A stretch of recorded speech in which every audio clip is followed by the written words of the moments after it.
오늘은 성탄절이죠. 코로나 2년 차를 맞는 성탄절이어서 분위기가 사뭇 다른 예전의 분위기보다는 좀 다름을 느낄 수 있습니다. 작년에 얼떨결에 이렇게 성탄절을 맞았다면 올해는 이것이 반복되어서 맞고 또 작년보다 더 심각한 상황으로 그 성탄절을 맞기 때문에 예전과 같이 성탄절이 요란하지는 않지만 그래도 성탄절이 되면 나름 사람들이 설레는 것이 사실입니다. 많은 사람들이 화이트 크리스마스를 외치는데 저도 젊을 때는 그랬어요. 그런데 이게 운전을 하고 또 교회를 하고 이렇게 눈을 치우는 입장에서 보니까 이게 눈이 얼마나 민폐인지 몰라요. 그러다 보니까 사람이 현실화 되더라고. 낭만이라는 것이 잃어버리는 거죠. 현실에 부딪히다 보니까. 코로나의 현실이 우리로 하여금 성탄절의 어떤 감격, 기쁨, 축하 이런 상황들을 많이 제한적으로 만드는 것이 사실입니다. 그러나 여전히 성탄절에 들떠 있는 사람들이 있어요. 외국이나 보도의 자료에 보면 그렇고 특히 젊은이들이 모이는 우리나라의 경우에서도 보면 그런 경향이 여전히 있습니다. 그런데 안타까운 점은 크리스마스라는 참된 의미를 모른 채 하는 경우가 있죠. 여기 앞에 사단지도 그분들이 전부 다 예수 믿는 것은 아닌데 하트 모양도 해놓고 별도 만들어 놓고 낮에는 그냥인데 밤에는 반짝반짝해요. 그게 별이 무슨 별이겠어요? 다윗별이잖아요. 메시아로 오시는 별 아닙니까? 그런데 그런 의미를 모른 채 하는 것이 안타까움이죠. 크리스마스는 크라이스트라는 예수님과 마스라고 하는 미사 예배 이런 의미를 가지고 경배라는 의미를 가지고 있는 것입니다. 그러니까 아기 예수 오심을 경배합니다, 찬양합니다라는 의미가 있는데 입으로는 크리스마스, 메리 크리스마스를 이야기하지만 정작 그것을 놓치는 현실을 보면서 안타까움이 있습니다. 여러분도 그렇게 안타깝게 생각하나요? 주중에 제 동기 목사님이었던 분당 우리 교회 목사님의 어떤 제가 그 영상 메시지 중에 한 부분을 제가 유튜브를 통해서 이렇게 듣게 되었는데 이런 이야기를 하더라고. 자기 19년 사역 속에서 교회 내에 누가 정치인이나 유력인이 오면 이렇게 세운 것을 한 번이 그 자기 오점이 목회 오점이라고 이야기하더라고. 그런 것을 안 해야 되는데. 마음이 귀한 거죠. 그런 마인드가. 예? 여러분요, 내가 그런 말을 들었을 때 나는 어떤가를 돌아보게 되잖아요. 사람들은요, 우리 교회는 와줬네, 반갑다 하고 앞자리도 안 나오고 인사도 시키고 그러는 경향이 대부분 교회들이 있잖아요. 그런 교회들이 듣고 반성해야 된다라는 점을 보여주잖아요. 아하, 사람은 희한하잖아요. 최고의 대통령 유력 후보의 한 사람이 국가의 목사 장로들이 모이는 조창기도에 가서 유력 정치인들이 모인 자리에서 내가 교회 다니면 어느 교회 다닙니다까지 자기를 이야기했는데 그 교회에서는 대놓고 아니래, 우리 교회는 아니라고 그러잖아요. 그럴 수가 있습니까? 이제까지 어느 교회에 나는 안 다닌다고 해도 그 교회는 우리 교인이라고 이야기하는 경향은 혹 있어도 그 교회 다닌다고 하는데 아니라고 이야기하는 경우는 드물은 거예요. 그거는 나는 목회자의 소신이 너무 중요하다고 생각해요. 사랑하는 여러분, 배우는 거죠. 깨닫는 거죠. 나는 어떻게 할 것인가. 나는 어떤 선택을 할 것인가. 제가 예전에도 그런 소개를 했었어요. 제가 신학대학원 2학년 때 그 세미나를 했는데 전국의 유명 교수, 총장 이런 사람들이 학자들이죠.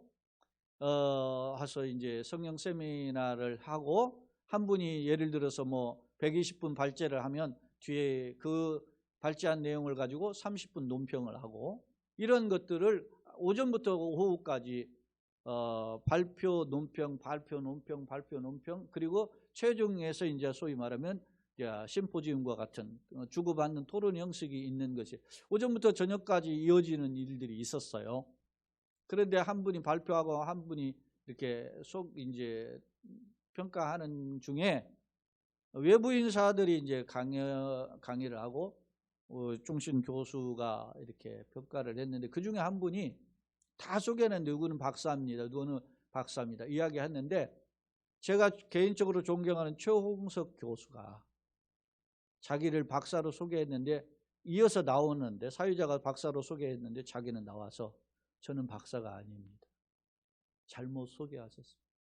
이렇게 이야기할 때 제가 큰 감동을 받았어요. 저는 그 세미나의 내용을 지금도 하나도 기억이 안 나요. 근데 그분의 멘트만 기억나요. 아, 내가 그렇게 살아야 되겠구나. 껍질로 사는 인생이 아니구나. 라는 점들을 제 마음에 새기는 거죠. 저희 신학교 때 새긴 거예요. 신학교 2학년 때. 근데 최홍석 교수라는 분을 제가 박사 공부할 때도 그분이 저에게 강의를 주셨는데 제가 생각해 보세요. 1990년에 제가 신학교를 들어가 가지고 3년을 공부를 했는데 2004년에 2004년에 들어서 2014년까지 제가 박사 과정에 공부한다고 그 기간을 뒀는데 2004년도에 만났는데 14년에 만났는데 저를 알아봐요. 그리고 먼저 우리는 아랫사람 인사하잖아요. 그분의 소신은 뭐냐면 인사는 먼저 본 사람 인사하는 거라는 거야.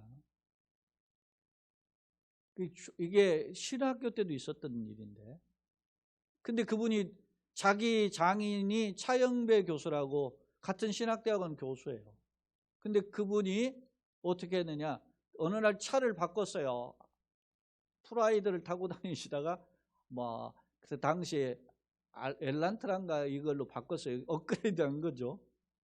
근데 그 차 앞에서 못 가게 가로막는 거예요. 왜 쓸만한 차를 놔두고 이 차를 바꿨느냐. 장인어른 차 앞에 가로막고. 독특한 분이지만 소신이 있는 거죠. 사랑하는 여러분, 평생 소신을 지킬 수 있다는 것은 귀한 겁니다. 그것이 믿음 안에서 내 속에 각인되고 추진될 수 있다는 것은 능력입니다. 할렐루야. 세상의 껍질을 쫓아가는 이 시대에 우리가 오늘 이 성탄절을 통해서 다시금 돌아보는 계기가 되기를 원합니다. 서른이 좀 장황했지만 오늘 우리가 성탄절에 예수님의 탄생을 기뻐하며 축하하며 경배하는 표현을 하고 있는데요. 그렇다면 이 예수님이 왜 오셨는가? 오늘 저는 히브리서 2장 11절 18절 말씀을 읽었는데 이 본문의 말씀은 당시 히브리서 기자, 히브리인들에게 쓴 편지라는 거예요, 이게. 그다음 다시 말하면 유대인 출신으로서 예수를 믿는, 다시 말하면 그들 당시에는 뭐 어떤 게 하면 개종을 한 거예요. 그러다 보니까 로마로부터의 강력한 핍박이 있었고 유대교로부터 핍박이 있었던 이중구의 핍박을 받았어요. 그리고 그들이 삶이 대체적으로 빈한해서 어려운 경제적인 역경을 가지고 있었어요. 그러니까 도처에 보면 어떻게 살기 힘든 조건만 가지고 있는 사람들이었단 말입니다. 그런 종에 핍박이 거세지니까 이 사람들이 뒷걸음질 치는 거면 예수를 믿다가 포기하거나 타협을 하는 일들이 벌어지게 되었습니다. 왜 그랬을까? 라고 하는 점을 돌아보아 히브리서 기자가 예수님은 누구신가? 왜 예수님이 메시아이신가? 왜 예수님이 이 땅에 오셨는가? 왜 예수님이 우리를 위하여 대속하셨는가에 대한 이야기를 계속하고 있는 거예요. 그래서 이 히브리서 기자는 구약을 모르면 잘 몰라요. 그래서 히브리서는 신약 속의 구약이고 또 신약 속에서 예수님은 누구신가를 보여주는 매우 탁월한 성경이에요. 이 히브리서 성경은 매우 중요한 성경인데 바로 이러한 신앙의 뒷걸음질 치는 자들을 향해서 예수는 누구신가를 증가하고 오늘 특히 2장 11절로 18절은 왜 예수님이 이 땅에 오셨는지에 대해서 교훈하고 있습니다. 오늘 본문은 크게 예수님 오신 목적을 두 가지로 보여주는데 첫째는 11, 12절인데요. 거룩하게 하시는 이유와 거룩하게 함을 입은 자들이 다 한 분 안에서 났다. 거룩하게 하시는 자는 누구예요? 하나님 아버지죠. 그리고 거룩하게 함을 입은 자는 우리는 피조물이에요. 그러니까 여러분 우리를 하나님이 구원하셨을 때 우리가 거룩하게 되죠. 그래서 우리를 향해서 뭐라고 그래요? 성도 거룩한 물이라고 한단 말이에요. 세인트를 붙이는 거잖아요. 성도는 말이지 직분이 없는 자에게 붙이는 게 아니라 목사로부터 모든 예수를 믿는 사람들에게 붙이는 하나님의 축복된 표현이 성도인 줄로 믿습니다. 그렇게 우리를 거룩하게 하신단 말이에요. 누가? 거룩하게 하시는 분이 있어요. 그게 하나님 아버지죠.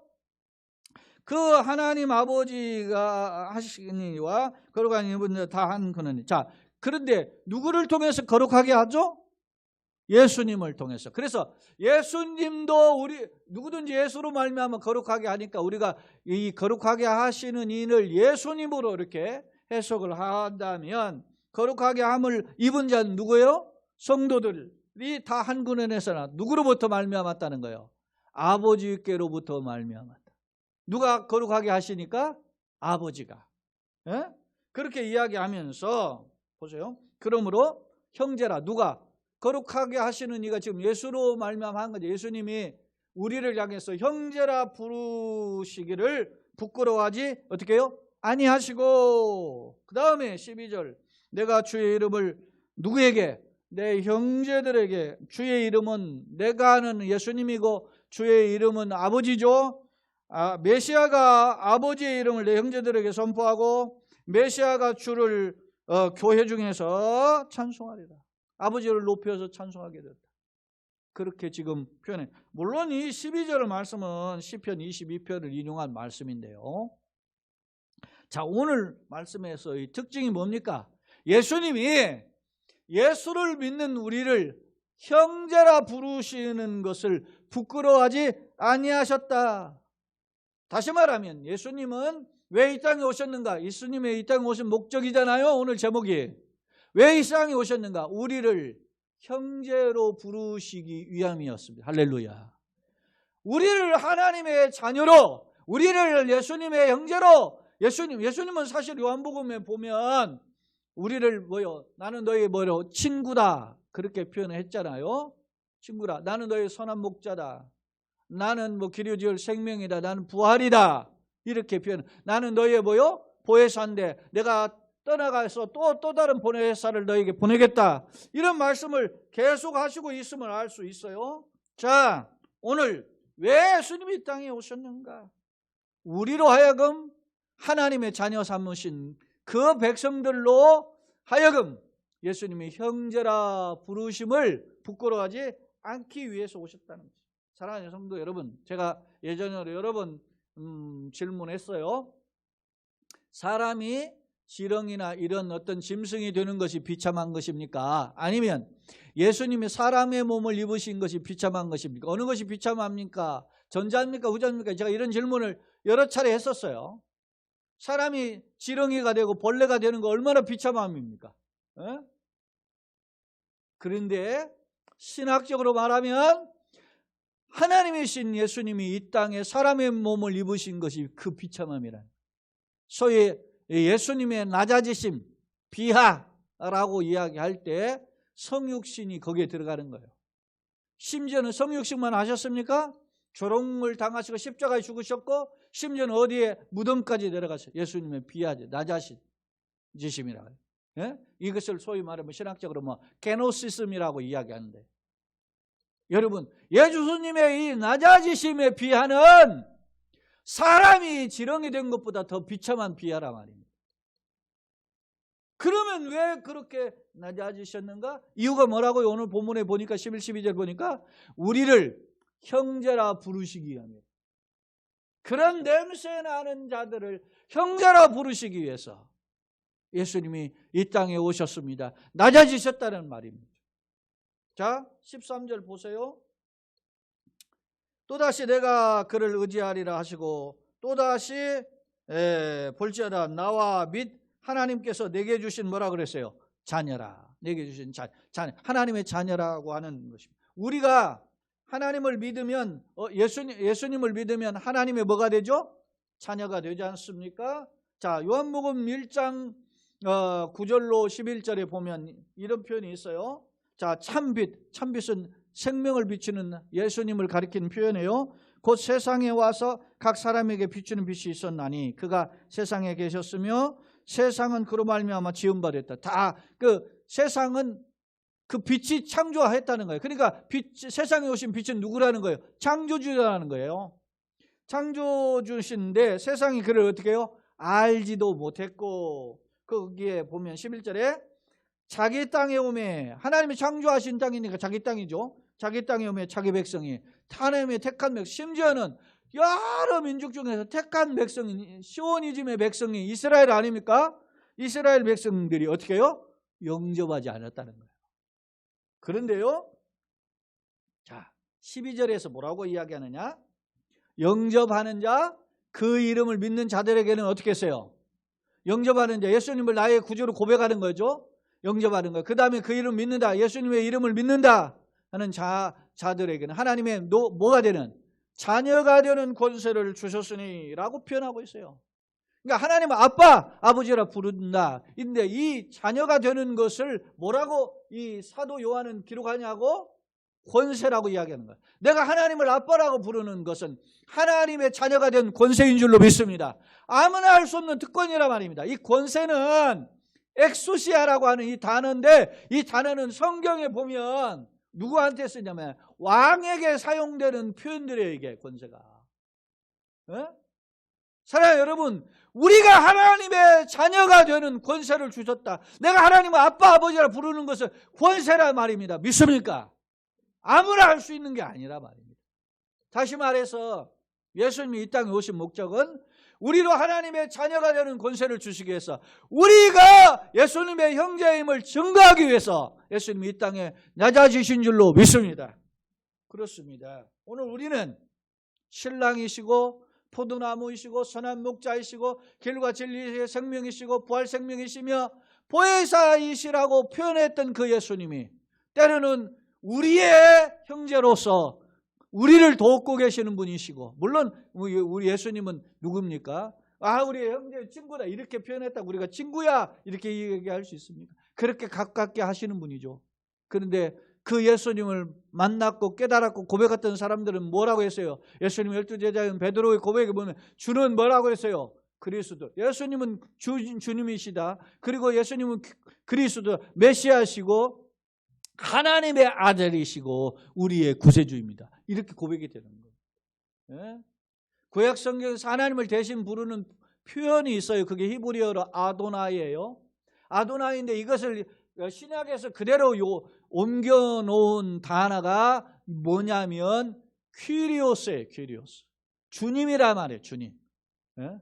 그래서 주님 그냥 부르는 게 아니에요. 주인님 부르는 표현이에요. 노예가 주인을 향한 표현이란 말이에요. 사랑하는 성도 여러분, 예수님은 나의 구주이십니다. 구세주이십니다. 구원의 주인이시란 말입니다. 고백하는 그 고백의 신앙은 축복의 신앙인 줄로 믿습니다. 그래서 우리가 힘들고 어려울 때 예수님 해야 돼요. 사람이 힘들어 봐야 그 예수님을 찾아요. 제가 지난 주중에도 제가 이렇게 병원에 가서 오래간만에 유인 내시경은 전 몇 년 만에 한 거고, 대장 내시경은 생전 처음 했어요. 60년 만에 한 번 하는 거죠. 근데 제가 예전에 5년 전에 치질 수술을 했었잖아요.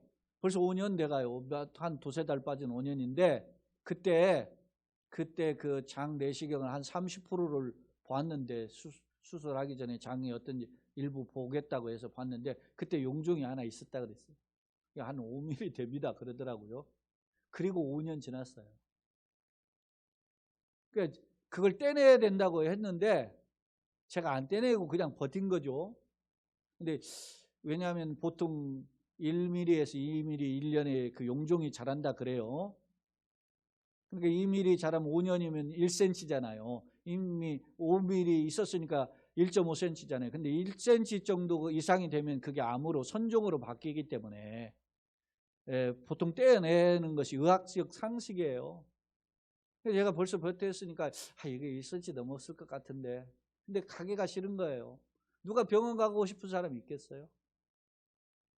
근데 그걸 떼내는데 그거 하나만 있는 게 아니고 이제 몇 개 떼냈는데, 그거 하는 것이 보통 한 20-30분 걸리는 것 같아요. 근데 그냥 그렇게 비수면으로 이렇게 하는데 막 이리 누워라 저리 누워라 달을 올려라 뭐라 막 배는 누르고 막 하는데 막 안에 막 상자수를 막 후는데 막 내가 하도 오래 걸리니까 도대체 얼마나 남았어요 물어보게 되는데 물어봤는데 그때 그 20여 분 30분 제가 그 시간에 뭐 했겠어요? 여러분 뭐 했겠다고 생각해요? 시편 23편, 시편 18편을 내가 얼마나 다시 외고 했는지를 몰라요. 옛날에 저 과천에 갔는데 이 추운 겨울쯤에 우리 가족들과 갔는데 거기에서 스카이엑스라고 하는 것이 막 80m, 100m 같은 높이에다가 줄을 질질질질 끌고 가서 톡 떨어뜨려 가지고서는 가면 왔다리 갔다 하다가 멈추는 게 있어요. 근데 그걸 내가 빼야 돼.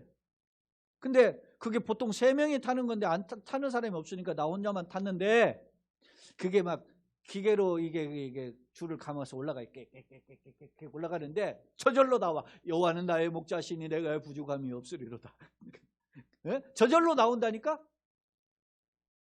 그거는 자기가 그런 상황을 겪어봐야 돼. 자기가 심각한 상황을 겪어봐야 돼. 기도를 하게 되는 거예요. 사랑하는 여러분, 코로나를 통해서 더 주님을 가깝게 찾고 의지하고 주님을 붙잡는 계기가 되기를 예수님의 이름으로 축원합니다. 안 왔으니까 감사하지만 그럼에도 불구하고 지키심에 감사하고 힘든 어려운 상황에 감사하고 할렐루야. 왜 예수님이 오셨는지 나를 구원하시기 위해 오시되 하나님의 자녀 삼으시고 예수님의 나를 형제라 부르시기 위해서 이 땅에 오신 줄로 믿습니다. 바로 이런 예수님의 백을 던지던 우리 모두가 되기를 예수님으로 축원합니다. 예전에도 이야기했잖아요. 어린아이가 아버지 손을 잡고 가다가면 지보다 큰 형한테도 막 시비를 걸잖아요. 왜? 아버지 백 믿고 하는 거예요. 오늘 우리가 예수님을 믿으면 강하고 담대한 자가 되는 것입니다.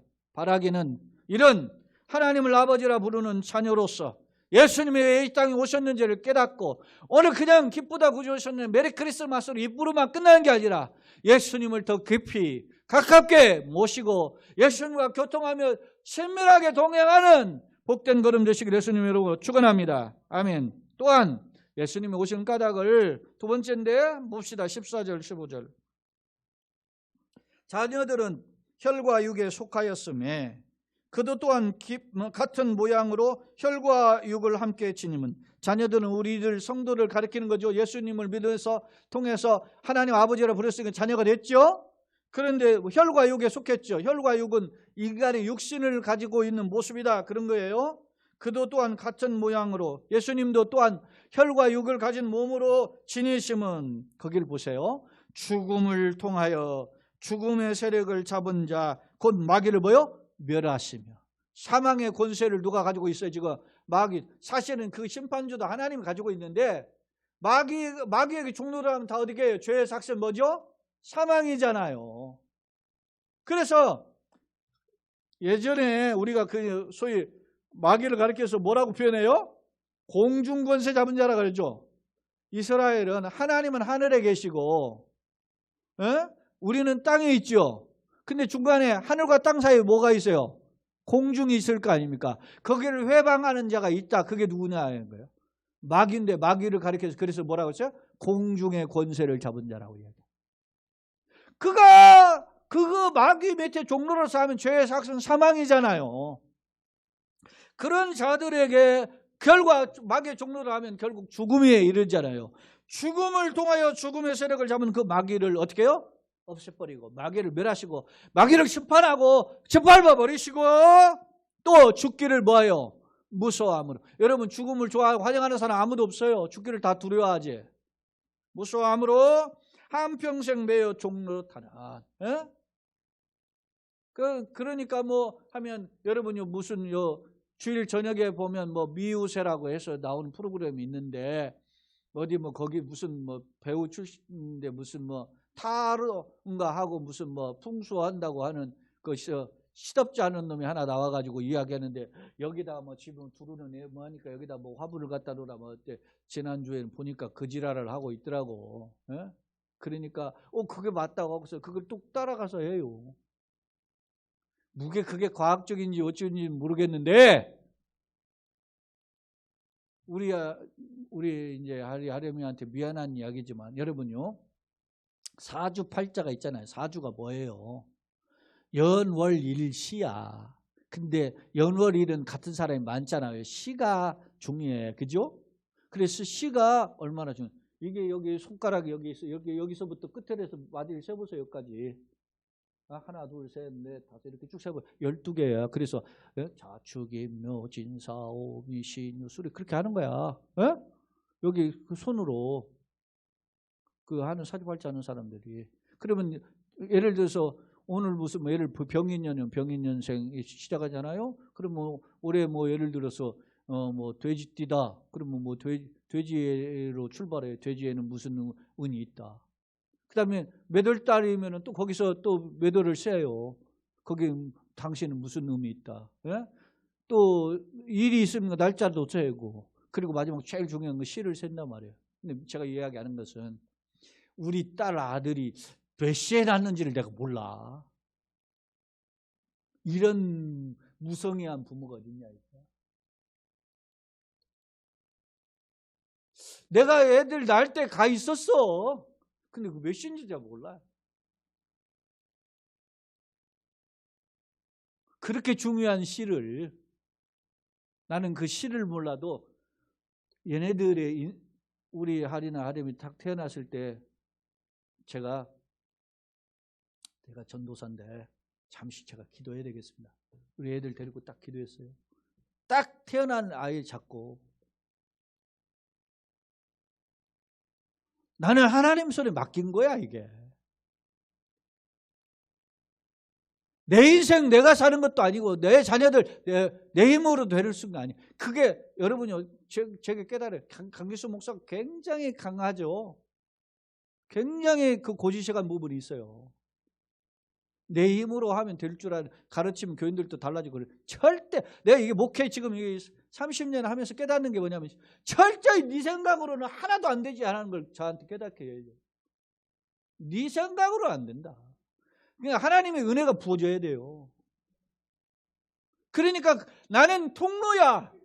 하나님의 은혜가 부어지도록 여러분들에게 메신저로 통로하고 역사는 하나님이 하셔야 돼요. 그러려면 어떻게 해요? 여러분이 마음밭에 갈아엎고 와야 돼요. 예배 시간에. 그 준비도 안 하고 오면은 딴 생각이 들어가고 온단 말입니다. 여러분 예배 시간에. 딴 생각, 내가 그 가스불 끝나 안 끝나 하면 그거만 설교 시간에 그것만 생각하고 끝나는 거야. 딴 생각 들으면은 또 거기에 붙들리는 거야. 여기 앉아 있어도 사랑 여러분. 그러니까 여러분들이 내 자신을 놓고 기도해야 되고 목사를 놓고도 기도해야 되고 그리고 함께 예배드리는 사람을 위해서 기도해야 돼. 할렐루야. 그게 최소한의 성도의 자. 그러려면 어떻게 예배 전에 한 15분 전에는 와가지고 그 준비를 해야 되는 거예요. 그런데 이렇게 씨부렁거려도 1년 12달 지나는 동안에 안 바뀌어 이게. 근데 무슨 우리가 세상을 변화시키자. 그거 다 어떻게 보면은 그 틀린 말은 아닌데 그거 내가 믿지 못하는 소리야. 그게. 나도 내 신앙 습관 10분 하나 못 당기면서 어떻게 세상을 변화시키냐 말입니다. 예? 여러분 구멍가게 하니 뭔 사람들이 말이지 작은 거 가지고서나 해먹잖아요. 속여먹고. 근데 국가가 더럽다, 오염됐다 그런 소리를 어떻게 하냐고. 자, 이야기가 확대됐는데, 자, 예수님이 육에 속해 보하신 까닭이 뭡니까? 왜 이 땅에 오신 까닭은? 이 땅에 죄에 매여서 마귀에 매여서 종로로 다는 그래서 무서웠다는 그런 자들을 건져주시기 위해서 마귀의 권세에서 해방시키기 위해서 주님이 이 땅에 오신 줄로 믿습니다. 여기 보세요. 또 죽기를 무서워 한평생 종로로 하는 자를 놓아주려 하심이니 그랬잖아요. 한평생 종로로 하는 자를 놓아줘. 자, 이는 뭐라고 해요? 확실히 천사들을 붙들어 주려 하심이 아니에요. 예? 천사들이 위대하고 화려하는데 천사들은 하나님의 사실은 하나님의 스케줄에게는 하나님의 수종들고 잘하고 충성하는 자들이 천사들 아닙니까? 그러나 하나님의 관심은 천사들에게 있지 않아요. 오늘 우리에게 관심이 있어. 할렐루야. 천사가 위대한 것처럼 보일 뿐인데 거기는 그냥 수종드는 존재에 불과해. 오늘 택한 백성, 하나님의 형상을 따라 지음받은 우리 모두에게 주님의 관심이 있는 줄로 믿습니다. 거기에 특히 이는 확실히 천사를 붙들어 주면 아니요 오직 아브라함의 자손, 믿음의 사람들이죠. 믿음의 사람들을 붙들어 주려 하심이니 그랬어요. 17절을 이제 건너뛰어 시간이 많이 가서 18절, 그가 시험을 받아 고난당한 예수님이죠. 예수님이 시험을 받아서 십자가 고난당하셨죠. 그러셨죠. 지금도 시험받는 자들을 능히 어떻게 해요? 도우십시오. 예수님 고난당해 봤기 때문에 고난이 얼마나 힘든지, 이 땅에 나가는 길이 얼마나 힘든지 아신다 말입니다. 그래서 그들을 도우시기 위해서 이 땅에 오신 줄로 믿습니다. 세상은 돈 많고 잘 나가고 세상은 뭐 이런 것들이 기준이 그것이 있느냐 없느냐 이런 거 가지고 해요. 그런데 그거 가지고 여러분이 상처받고 힘들어 지쳐 있어요. 그러면 누구한테 와서 위로를 받아야 돼? 예수님 믿습니까? 교회 믿습니까? 근데 교회도 와도 말이지 아까 말한 대로 유명인사 오면 거기서 하고 그런 것에 속지 말아요. 여러분 우리가 속아봤잖아요. 장로 대통령 2번씩이나 시켜봤는데 다 허접한 인간들이라는 걸 알았잖아요. 그것이 우리를 세상을 변화시키는 게 아니야. 제가 늘 이야기하잖아요. 여러분 보세요. 하나님이 이스라엘 출애굽시키려면 모세가 왕자 신분이었을 때 그가 모세, 그러니까 바로 애굽의 왕 시켜버리면 돼요. 왕이 돼가지고 해방! 그러면 되잖아. 그렇게 쉬운 해방이 어디 있어요? 근데 그 방법을 택하지 않아. 왜? 그 해방은 누가 시키는 해방이야? 모세가 시키는 해방. 그러니까 모세가 절대적으로 자기 힘을 다 빼게 만들어. 나는 못합니다. 그렇게 하는 그 항복의 시간에 그를 그때야 들어서 하나님이 출애굽의 지도자로 삼으신 줄로 믿습니다. 내 세상 잘 나가는 액세서리 가지고 하나님 나를 쓰신다는 천만의 착각이에요. 그래서 제가 무슨 뭐 방송에서 나오는 이 간증들 이런 거 제가 별로 안 좋아하는 이유가 뭐예요? 나오면 때려 그것만 이야기해. 여러분 나는 아무것도 아니라 항복 문서를 쓸 때 그때 하나님께서 비로소 우리를 사용하신다는 사실을 기억하세요. 그러면 내가 가지고 있는 학문이 뭡니까? 그래서 그걸 깨달았을 때 그게 도구가 아름답게 사용되는 거잖아요. 칼이 아무리 잘 드는 칼을 사용할 줄 아는 사람이 손에 있을 때 그거 잘 되는 거야. 그게. 오늘 마귀의 종로로 난 자를 놓아주시기 위해서 이 땅에 오신 그 예수님과 함께 걸어가심으로 주께서 우리로 하여금 영적 전쟁에서 승리하는 통로로 도구로 사용하시기를 예수님의 이름으로 축원합니다. 아멘. 말씀을 정리해 보겠습니다. 오늘 우리가 거듭거듭 이야기했지만 우리 주변을 보면 예수를 믿는다고 고백하지만 예수님과 동떨어져 사는 사람이 있거나 아니면 세상 것만 자랑하는 사람들이 있어요. 그런데 우리가 내가 누구인지를 돌아보는 것, 그건 축복입니다. 나는 하나님의 자녀다. 나는 하나님의 왕자요. 하나님의 공주라고 하는 그런 자기 정체성을 가지고 고백하는 것. 귀하다라는 것을 우리가 살펴보았고 동시에 그 예수님이 나로 하여금 이 영적 험한 전쟁 속에서 승리케 하기를 원하신데 이 코로나와 할아버지와 같은 코로나 와도 나는 승리할 수 있다는 것이 있다면 그것은 능력자라는 사실입니다. 갈라디아서 3장 27절에 보니까 이런 표현이 있어요. 바울 사도가 누구든지 그리스도와 합하 연합이죠. 연합하여 세례를 받은 자는 그리스도로 옷 입었는. 그러니까 내가 단순히 그냥 세례 받은 것이 의식이 아니라 내가 예수님과 연합한 게 세례인 줄로 믿습니다. 그렇게 세례를 받은 사람은 뭐라고요? 예수님의 옷을 입었다. 믿습니까? 자, 옷을 입었다라는 개념을 저는 이렇게 해석을 해보는 거 이것을 연관해 보세요. 여러분 사랑하는 여러분, 왜 예수님의 옷을 입어야 돼요? 창세기에 에덴 동산에서 아담과 하와를 만드셨죠. 그때 그들이 뭐요?